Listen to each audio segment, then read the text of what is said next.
Hello বন্ধুরা, আবার চলে এসেছি। দেখো, আজকে আমি তরকারি থেকে শুরু করলাম। তোমরা কেমন আছো? আমি বেশ ভালো আছি। আজকে সজনে ডাঁটা, মিষ্টি আলু, কুমড়ো, ঝিঙে, পটল সব দিয়ে একটা তরকারি। তরকারিটা করেছি তেলের মধ্যে পাঁচফোড়ন হিং দিয়ে করেছি, মাখা মাখা করে। বাজার চলে এসছে। দেখো, পার্শে মাছ। আমাদের বাড়িতে আবার দু রকম মাছ, এ এ এক রকম খাবে না, ও আরেক রকম খাবে না। ভাঙর মাছ এনেছে আজকে। জানো তো বন্ধুরা, আজকে ভাঙর মাছ কালো জিরে ফোড়ন দিয়ে রান্না করব, একটু সর্ষে বাটা দিয়ে। দেখতে থাকো, সাথে থাকো। দেখো, বাজারের মাছগুলো এখন তো ধুতে ধুতে আবার জান চলে যাবে। কতবার করে যে ধোবো, আর গায়ের ময়লাগুলো নুন দিয়ে ভালো করে মাখিয়ে রেখে দেব, তারপরে পরিষ্কার করব। আর ওরা তো বাজারে যারা কাটে তারা তো ভালো করে আঁশ ছাড়ায় না। আঁশগুলো ভালো করে পরিষ্কার করতে হবে, করে তারপরে ভেতরে দেখবে অনেক ময়লা থাকে। ভেতরের ময়লাগুলো ভালো করে পরিষ্কার করতে হবে। এইগুলো না, এই ভাঙর মাছগুলো না একটু ইলিশ মাছের মতন রান্না করতে হয়। আজকে একটু সর্ষে বাটা দেবো, টমেটো, কাঁচা লঙ্কা দিয়ে রান্না করব। বন্ধুরা, দুটো কড়াই বসিয়ে দিয়েছি। দেখতে পাচ্ছ, দেখেছো গায়ের কালার কতটা পরিষ্কার হয়েছে? দেখো, পরিষ্কার করে ভালো করে ধুয়ে তারপরে রান্নাটা করব। নুন হলুদ মাখিয়ে দেব। দেখো, গায়ের মধ্যে ডলে ডলে ডলে ডলে পরিষ্কার করার পর তারপরে কিন্তু ক্যামেরা করছি।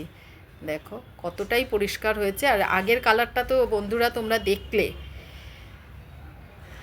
দেখতে থাকো।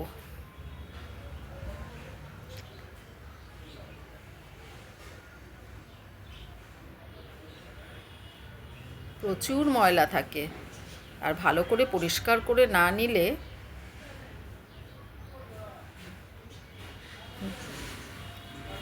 ভালো লাগে না।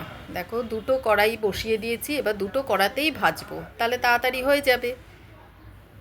তোমরা কি এরকম করো আমার মতন? দুটো কড়াই বসিয়ে দাও একটা মাছ করতে? আমি করি। দেখো গাটা কিরম পরিষ্কার হয়ে গেল।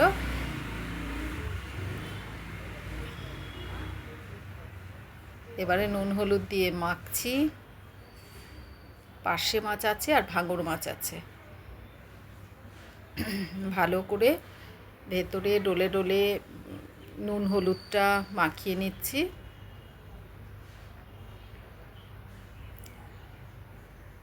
যা গরম পড়েছে। মেয়ে গেল পরীক্ষা দিতে, মেয়ের পরীক্ষা চলছে, ওর জন্য আমি তাড়াতাড়ি সকালের দিকটা আর ক্যামেরা করতে পারিনি। তোমাদেরকে তো গোটা প্রসেসটাই আমি দেখাই, তরকারি হোক, মাছ হোক, ডাল হোক।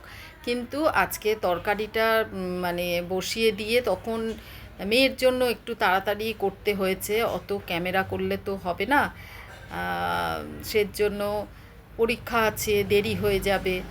দুটো কড়াইতে বলছে, মা আজকে 12টার সময় কিন্তু আমি খেয়ে বেরোবো। তাই আমি জিজ্ঞেস করলাম আমার মেয়েকে, কটার সময় খাবি? বললো, মা 12টার সময় খাবো। তাই 12টার সময় মাছের ঝোল ভাত করে দিলাম, তরকারি, তার সঙ্গে চাটনি। আমের টকটা এখন গরম পড়েছে তো রোজই করি। দেখো, ভাজা দুটো কড়াইতেই তাড়াতাড়ি করে করে নিচ্ছি, তারপরে ঝোলটা তো বসাবই।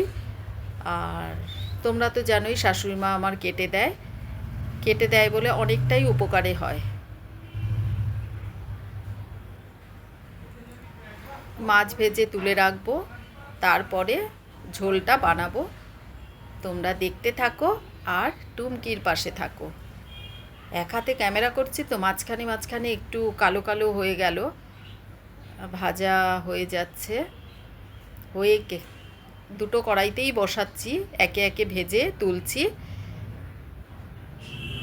পার্শে মাছ আর ভাঙর মাছ অনেকটা একই টাইপের গন্ধ, কিন্তু পার্শে মাছ ইলিশ মাছের মতন। কিন্তু আমার মাছ ভাজা হয়ে গেছে বন্ধুরা, দেখতেই পাচ্ছ। এবারে কালো জিরে ফোড়নটা দিয়ে দিলাম। হাতাটার মধ্যে পড়েছে, খুন্তিটার মধ্যে। দেখো ভালো করে আবার হাতা দিয়ে নাবিয়ে তারপরে আবার ক্যামেরা করছি। টমেটো, অর্ধেক টমেটো, কালো জিরে, আজকে কোনো লঙ্কার গুঁড়ো দেব না, পাতলা করেই ঝোলটা করব, হালকা পাতলা করে ঝোল করব।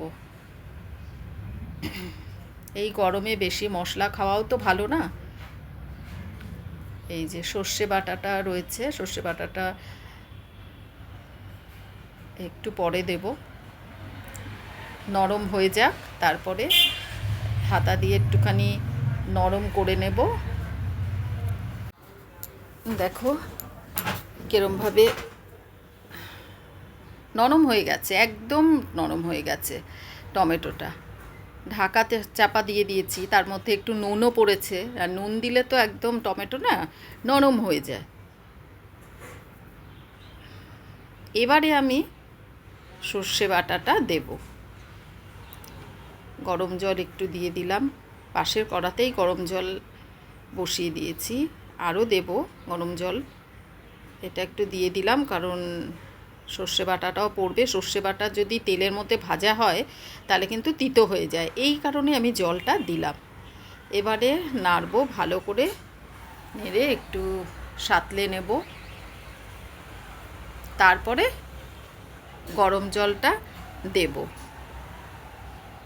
মেয়ে এসে আবার আসবে, পরীক্ষা আছে আজকে, মেয়ে এসে আর খাবে না, ওই একটু তাড়াতাড়ি গেল, কারণ 1 ঘন্টা বাসে, 1 ঘন্টা বাসে থাকবে। একটু আগে আগেই পরীক্ষার সময় আমি বলি যে আগে আগে যা, তাই একটু আগে আগেই বেরোলো। পরীক্ষাটা হচ্ছে ওর 3টের থেকে। বেরিয়েছে, ড্রেস পরেছে, এই সব করতে করতে ওর 1:30টা বেজে গেছে। ওর পাপা খানিকটা আগিয়ে দেয়, তারপরে ওখান থেকে বাসে উঠে যায়। বাইকে করে বাইপাসে দিয়ে আসে, ওর বাবা ওকেও দিয়ে আসে, আমাকেও দিয়ে আসে, যখন কাজ না থাকে। ফুটে গেল ঝোলটা,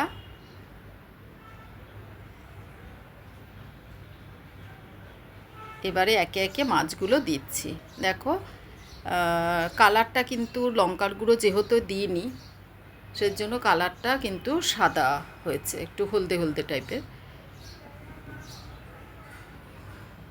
লঙ্কার গুঁড়ো তো রোজ রোজ খাওয়া ভালো না, বয়স্ক আমরা একসঙ্গেই খাই, আমার শাশুড়ি মাও একসাথে খায়। আর বয়স্ক বলে না, কারোরই কিন্তু বেশি লঙ্কার গুঁড়ো খাওয়া উচিত না, যা গরম পড়েছে, হঠাৎ হঠাৎ করে মানুষের রোগে আক্রান্ত হচ্ছে, তাই হালকা পাতলা খাও, সবাই খাও। দেখো আমার নুনটা আগে দিয়েছিলাম অল্প করে, খানিকটা একটু দিলাম, কাঁচা নুন তো খাওয়া ভালো না, আমরা পাতে কেউ কাঁচা নুন খাই না, কিন্তু খায় আমার শাশুড়ি মা, একটু নুনটা খায়, আমার মেয়েও আবার নেয়।